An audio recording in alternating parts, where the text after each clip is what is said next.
إن الله وملائكته يصلون على النبي يا أيها الذين آمنوا صلوا عليه وسلموا تسليما. صلى الله عليه وسلم. ازيكم يا بنات، ازيكم يا اخواتي، يا رب تكونوا بخير. النهارده هنعمل مع بعضينا الطبق الرئيسي للسفرة، هيكون طبق سلطة محترم.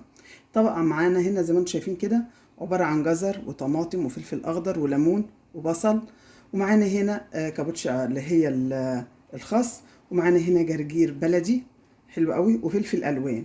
طب ما تورينا كده بقى وهنعملها ازاي مع بعضينا بطريقة بيت المنى. يلا بينا. هنجيب معانا الكابوتشا بتاعتنا ونقطعها كده تقطيع صغير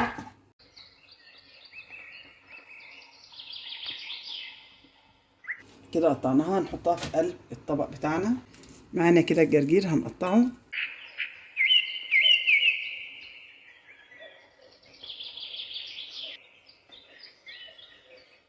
هننزل بيها في قلب الطبق بتاعنا.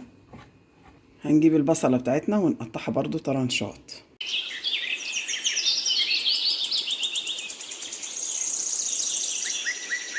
هنقطع بقى الفلفل الألوان مع بعضينا. يلا.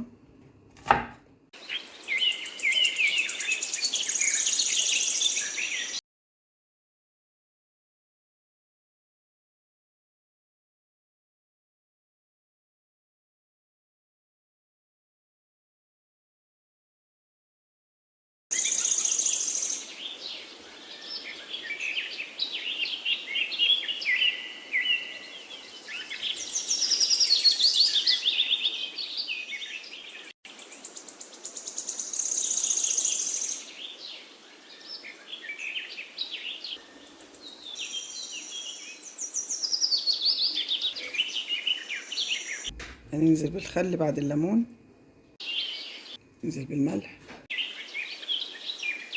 معلقة فلفل اسود، معلقة كمون، هننزل بمية،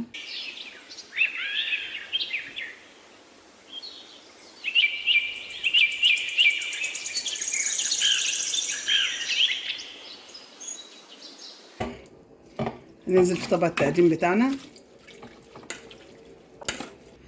وكده خلصنا الطبق بتاعنا، وده طبق التقديم. يا رب يكون حاز على اعجابكم. ان عجبكم ما تنسوناش باللايك والسبسكرايب والتعليقات الجميله لبيت المنى. اشوف وشكم بخير. السلام عليكم ورحمه الله وبركاته.